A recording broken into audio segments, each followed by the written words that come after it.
আসসালামু আলাইকুম ওরহমতুল্লাহি ওবরাকাতুহ। সদকাতুল ফিতর সম্পর্কে আবু দাউদ শরীফের যে হাদিসটি আসছে,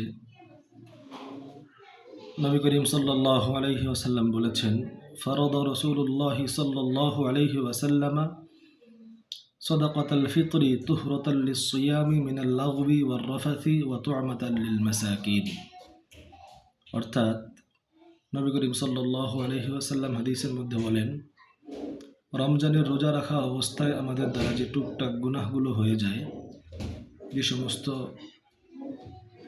পাপগুলো হয়ে যায়, এই সমস্ত গুনাহ এবং পাপ থেকে রোজাকে মুক্ত রাখার জন্য সদকাতুল ফিতরের বিধান এবং গরিব অসহায় মানুষদের আহারের ব্যবস্থার জন্য সদকাতুল ফিতরের বিধান। সুতরাং আমাদের সকলের উচিত আমাদের রোজাগুলোকে পবিত্র এবং পরিষ্কার রাখতে এবং গরিব অসহায় মানুষদের আহারের ব্যবস্থা করার জন্য হলেও আমাদেরকে আমাদের উপর যে ওয়াজিব ইবাদতটি রয়েছে, এই ইবাদতটি আমাদেরকে অবশ্যই আদায় করা। আল্লাহ তাআলা আমাদের সকলকে সদকাতুল ফিতর আদায় করার তৌফিক দান করুন। সকলেই পড়ি আমিন।